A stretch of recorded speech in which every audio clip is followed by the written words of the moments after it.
Dear students, ఈరోజు మనము మౌర్యుల కాలపు సామాజిక వ్యవస్థ నుంచి చెప్పుకోబోతున్నాం. మౌర్యుల యుగంలో సమాజం ఎలా ఉండేది, ప్రజలు ఎలాంటి వర్ణాలుగా విభజించబడ్డారు, వైవాహిక వ్యవస్థ ఎలా ఉండేది, ఎన్ని రకాల వివాహాలు జరుగుతుండేవి, స్త్రీల స్థానం ఏంటి, బానిస వ్యవస్థ నిజంగా ఉన్నదా లేదా, మెగస్తనీస్ ఏమని పేర్కొన్నాడు.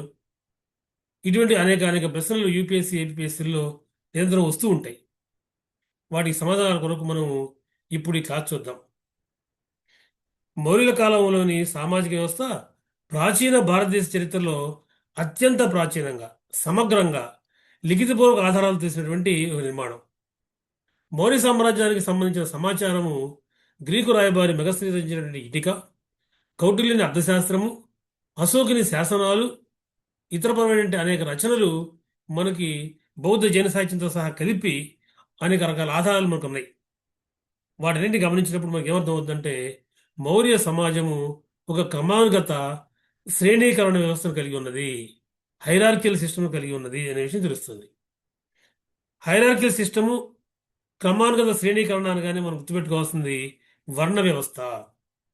మలివేద కాలం నాటికి ఏర్పడిన వర్ణ వ్యవస్థ మౌర్య యుగానికి వచ్చినప్పటికీ ఒక సాంప్రదాయ చతుర్వర్ణ వ్యవస్థగా కొనసాగుతూ వచ్చింది. బలమైన వేళ్లు సమాజంలో ఏర్పడటం మనం చూస్తాం. బ్రాహ్మణులు, క్షత్రియులు, వైశ్యులు, శూద్రులు, బ్రాహ్మణులు పూజారులు, ఉపాధ్యాయులు మరియు పవిత్ర జ్ఞాన పరిరక్షకులు. క్షత్రియులు పరిపాలన మరియు యుద్ధ బాధ్యతలు నిర్వహిస్తారు. వైశ్యులు వ్యవసాయము, వ్యాపారము మరియు పశుపోషణలో నిమగ్నమై ఉంటారు. శూద్రులు ప్రధానంగా సేవా కార్యక్రమాలు నిర్వహించడమే కాదు, ఇతరమైన నూతనంగా వచ్చిన వృత్తులు తీసుకోవడం ప్రారంభించారు. అనేక రకాల వృత్తులు ఏర్పడుతూ వచ్చినాయి. కారణం ఏంటంటే అప్పటికి సామ్రాజ్యం విస్తరించింది, అనేక అనేక ప్రాంతాలకి మొబిలిటీ పెరిగింది. కాబట్టి వృత్తి ఆధారంగా తిరిగి మళ్ళీ రకరకాలటువంటి కులాలు కూడా ఏర్పడటం ప్రారంభమైపోయింది. కనుక ఈ నేపథ్యంలో మనం చూస్తే అనేక వారసత్వ వృత్తులు, తండ్రి దగ్గర నుంచి కుమారుడు స్వీకరించినటువంటి స్థానిక సాంప్రదాయాలు, గిరిజన మూలాలు మరియు ప్రత్యేక శిల్పకళల ఆధారంగా అనేక రకాలైనటువంటి కులాలుగా ఏర్పడటం మనకు కనబడుతుంది.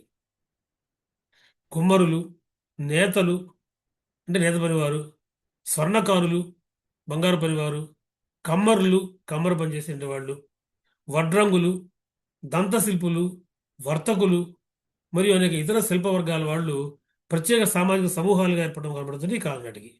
అంటే ఒక మాట చెప్పాలంటే మౌర్య నాటికి వర్ణ వ్యవస్థ బాగా వెళ్ళునుకోవడం, సమాజంలో వృత్తుల ఆధారంగా అనేక రకాలంటే కుల వ్యవస్థలు ప్రారంభం కావడం మనకు కనబడుతుంది. కనుక ఆ యొక్క వృత్తి బట్టి కుమ్మరులు, నేతలు, స్వర్ణకారులు, కమ్మరులు, వడ్రంగులు, దంతశిల్పులు, వర్తకులు ఈ రకంగా ఏర్పడ్డారు. అయితే విశేషం ఏంటంటే మెగస్తనీసు భారతీయ సమాజంలో 7 కులాలు ఉన్నాయి అని పేర్కొన్నాడు. 7 కులాలు అన్నాడు ఆయన. ఏమిటా 7 కులాలు అంటే తత్వవేత్తలు, రైతులు, పశుపోషకులు, చేతి వృత్తుల వాళ్ళు, సైనికులు, న్యాయాధికారులు, పరిపాలకులు అని తేల్చాడు ఈయన. కానీ మనకి ఏమర్థమవుతుందంటే బహుశా ఆయన కులాన్ని, వర్గాన్ని తేడాన్ని గమనించలేకపోయాడనే విషయం తెలుస్తుంది. ఆయన వర్గ వ్యవస్థ చూశాడమ్మా ఐరోపా రాజ్యాల్లో. అటువంటి వ్యవస్థగానే ఇక్కడ కూడా గమనించి ఈయన రకాలైనటువంటి వృత్తుల ఆధారంగా తిరిగి మళ్ళీ ఆయన బహుశా ఈ మాట చెప్పుండొచ్చు. కనుక ఇది భారతీయ కుల వ్యవస్థకు సంబంధించిన వివరణ కాదు, వృత్తుల ఆధారంగా భారత సమాజాన్ని వర్గీకరించేందుకు గ్రీకు రాయబారి చేసిన ప్రయత్నం మాత్రమే మనం చెప్పొచ్చు. ఏది ఏమైనా ఎగ్జామినేషన్ పాయింట్ ఆఫ్ వ్యూలో మెగస్తనీస్ ఎన్ని కులాలు ఉన్నాయని పేర్కొన్నాడని కానీ, ఏదో ఒక 3 కులాల పేర్లు ఇచ్చి మెగస్తనీస్ పేర్కొనని కులం ఏంటని కానీ ఎగ్జామ్స్లో ప్రశ్నలు వస్తూ ఉంటాయి. కనుక ఆ పేరు గుర్తుపెట్టుకోండి. మరొక ముఖ్యమైన విషయం ఏంటంటే బానిసత్వానికి సంబంధించిన విషయం. మెగస్తనీస్ అంటున్నాడు భారతదేశంలో బానిసత్వం అనేది లేనే లేదు అని. ఏరియన్ అంటున్నాడు భారతదేశంలో ఏ ఒక్క వ్యక్తి కూడా బానిసగా లేడు అని, స్వేచ్ఛ జీవితం గడుపుతున్నారు అని. కానీ విశేషం ఏంటంటే మరొక వైపున అర్థశాస్త్రము అనేక రకాల బానిసలు పేర్కొంటోంది. రుణపడటం ద్వారా, స్వచ్ఛందంగా లొంగిపోవడం ద్వారా, యుద్ధాల్లో దిగిపోవడం ద్వారా అనేక మంది బానిసలుగా మారుతున్నారని మనకు అర్థశాస్త్రం నుంచి అర్థమవుతోంది. అయితే అర్థశాస్త్రము ఈ బానిసలకు కూడా రకరకాల హక్కులు ఇస్తుంది. ఉదాహరణకి ఒక వ్యక్తి కనుక బానిస అయితే జీవితాంతం బానిసగా ఉండవలసిన పని లేదు. యజమానికి పనిచేసి పెడుతూ తనకి మిగిలిన సమయంలో తను సంపాదించుకొని ఆ యొక్క ఆస్తిని, ఆ అమౌంట్ని వాళ్ళు కట్టేసి తను బానిసత్వం నుంచి విముక్తి పొందొచ్చు. ఒక వ్యక్తి బానిస అయితే అతని కుమారుడు బానిస కావాల్సిన పని లేదు. అంతేకాదు మహిళా బానిసలకి ప్రత్యేకమైనటువంటి హక్కులు ఉంటాయి. ఆమె మీద అత్యాచారాలు చేయడం అని వీలు లేదు. ఒకవేళ అలా కనుక జరిగితే ఆమె కనుక ప్రెగ్నెంట్ అయితే తిరిగి మళ్ళీ ఆమెకి బానిసత్వం నుంచి విముక్తి లభిస్తుంది యజమాని నుంచి. కనుక ఇవన్నీ మనకి ఏం తెలియజేస్తున్నాయి అంటే అర్థశాస్త్రం ఇవన్నీ కూడా పేర్కొన్నారు. మనకు తెలియజేస్తుందంటే దోపిడీని నిరోధించేటువంటి చట్టపరమైన రక్షణలు ఇచ్చారు అని తెలుస్తుంది. కనుక ఈ వ్యవస్థ మరొక వైపున మెగస్తనీస్ కానీ ఏలియన్ కానీ ఐరోపా రాజ్యాల్లో వేరే వ్యవస్థను చూశారు వాళ్ళు. అక్కడ బానిస అంటే కట్టు బానిసే. కనుక ఆ బానిసకి విముక్తి ఉండదు. అతని మీద ఎటువంటి అత్యాచారాలు చేయొచ్చు, దారుణాలు గుడిగట్టొచ్చు, కొడా శిక్షలు వేయొచ్చు. గ్లాడియేటర్ లాంటి పోరాటాలు జరుగుతుంటాయి. బానిసలు పట్టుకుని వెళ్ళి ఆ యొక్క మైదానాలు వదిలిపెట్టేసి ఉమ్, సింహాలతో ఏనుగులతోటి యుద్ధాలు చేపిస్తారు. అది చనిపోతుంటే ఆహాకారాలు చేస్తూ మరణిస్తూ ఉంటే వీళ్ళు చప్పట్లు కొడుతూ ఉంటారు. కనుక బానిసలకు ఎటువంటి హక్కు కూడా లేకుండా పోయింది. కనుక ఆ దారుణమైన వ్యవస్థను చూస్తారు మెగస్తనీస్ కానీ ఏదైనా కానీ. అటువంటి వ్యవస్థ ఇక్కడ లేదనే ఉద్దేశంతో వాళ్ళు బహుశా పొరపాటు పడో, లేకపోతే తమ దేశస్తులకి ఈ దుర్మార్గమైన వ్యవస్థ మనకి మాత్రమే ఉందని చెప్పే ఉద్దేశంతో తెలియదు కానీ వాళ్ళు బానిస వ్యవస్థ లేదనే రాశారు.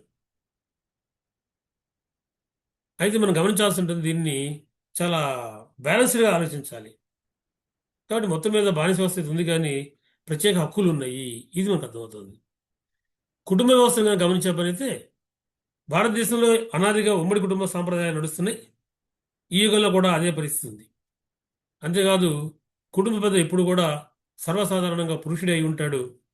కనుక పితృస్వామిక వ్యవస్థలే నడిచినాయి. వివాహాన్ని పరమపవిత్రంగా భావించే వ్యవస్థ ఏదైతే ఉందో అది ఈ కాలానికి కూడా కొనసాగుతూ వచ్చింది. అయితే వైవాహిక వ్యవస్థలో మళ్ళీ తిరిగి కౌటిల్యుడు తన అర్థశాస్త్రంలో 8 రకాలటువంటి వివాహాలు పేర్కొన్నాడు.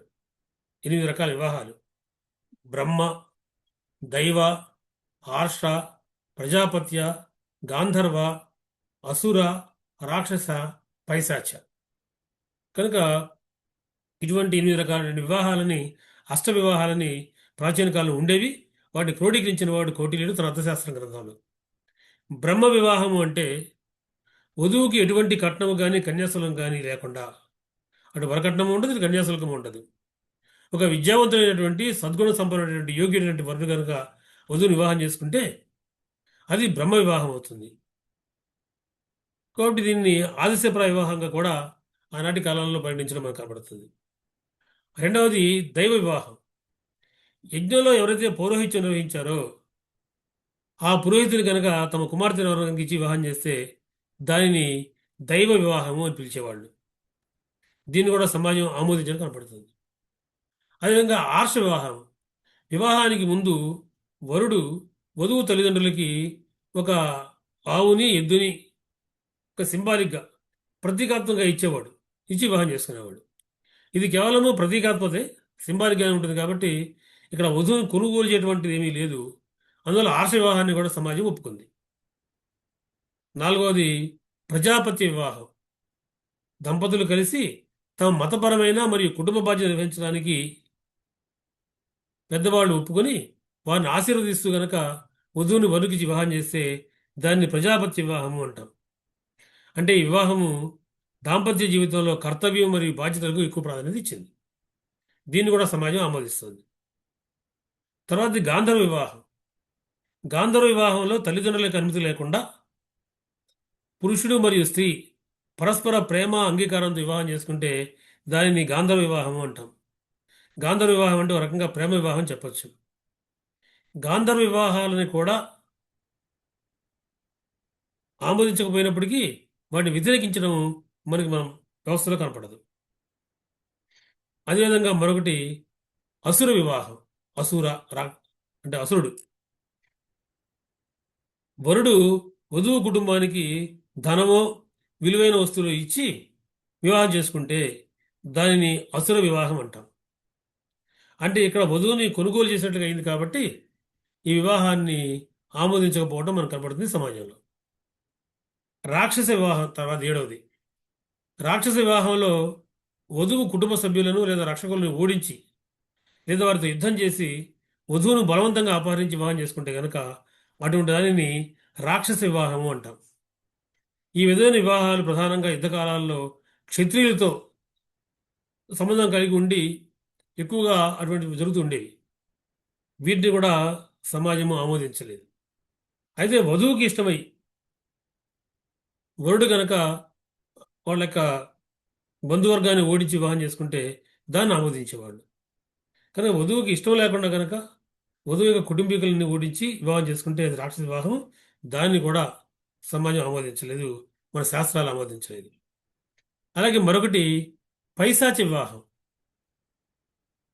ఒక స్త్రీ నిద్రలో ఉన్నప్పుడు, మత్తులో ఉన్నప్పుడు, స్పృహ లేకుండా ఉన్నప్పుడు, మానసికంగా స్థితి బాగోన్నప్పుడు ఆమెతో గనక ఎవరైనా బలవంతం ఎత్తుకుపోయి వివాహం చేసుకుంటే అది చెల్లదు, అది పైశాచి వివాహము. దీన్ని పూర్తిగా ఖండించింది మన యొక్క సాంప్రదాయము, సమాజము కూడా. కానీ ఇటువంటివి 8 రకాల వివాహాలు ఉన్నాయని మౌర్యయుగంలో అర్థశాస్త్రంలో చాణక్యుడు తెలియజేస్తున్నాడు. అదేవిధంగా ఇతరపరమైన అంశాలు కనుక చూస్తే సర్వసాధారణంగా మౌర్యుల కాలంలో స్త్రీల పరిస్థితి మిశ్రమంగా ఉంటుంది. స్త్రీలకి స్త్రీధనం అని ఉండేది. స్త్రీధనం మీద యజమాని హక్కులు స్త్రీలకు మాత్రమే ఉండేవి. కొంతవరకు బాల్య వివాహాలు పెరిగినాయి ఈ కాలంలో.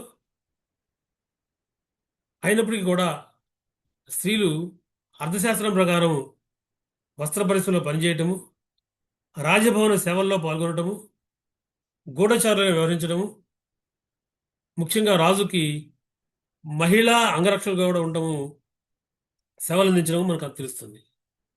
చంద్రగుప్త మౌర్యుడికి 100 గదులు ఉన్నటువంటి భవనం ఉండేదిట. ఆయన ఏ రాత్రి ఎక్కడ నిద్రిస్తాడో కూడా తెలియదు. ఆ భవనం చుట్టూ కూడా మహిళల్ని అంగరక్షకులుగా పెట్టుకున్నాడు. కారణం ఏంటంటే త్వరగా వాళ్ళైతే తిరుగుబాటు చేయరు, విశ్వాసంగా ఉంటారు అనేటువంటి నమ్మకం అనేది అర్థశాస్త్రం తెలియజేస్తుంది. కనుక మహిళలకి కొన్ని రకాలటువంటి పనుల్లో ప్రవేశం ఉండేది. ఇది మనకు కనబడుతోంది మొత్తం మీద పితృస్వామిక వ్యవస్థ అయినప్పటికీ కూడా.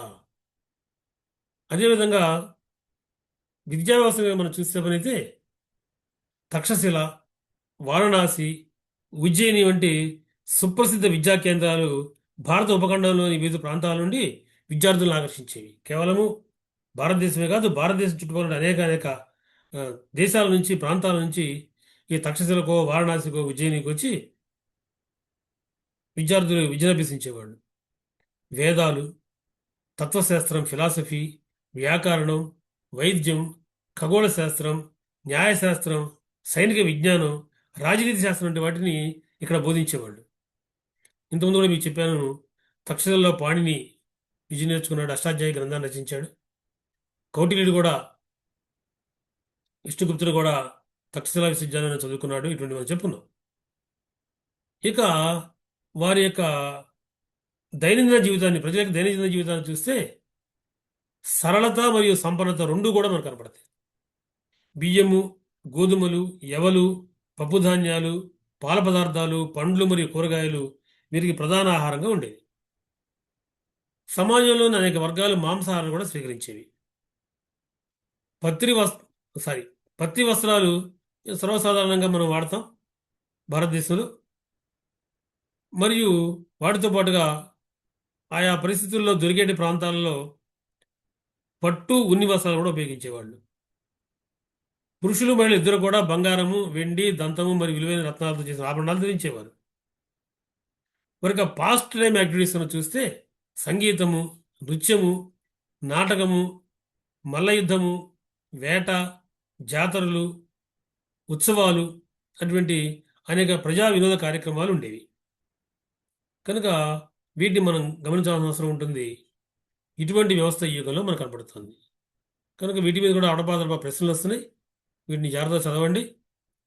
ఆ తర్వాత మనము మౌర్య యుగపు చెందినటువంటి ఆ, శిల్పానికి సంబంధించి నిర్మాణాలకు సంబంధించిన అంశాన్ని చూద్దాం మనం. తర్వాత వీడియోలో అవి చెప్పుకోవడం జరుగుతుంది. ఈ వీడియో మీకు నచ్చే పని అయితే లైక్ చేయండి, షేర్ చేయండి మిగతా వాళ్ళకు కూడా.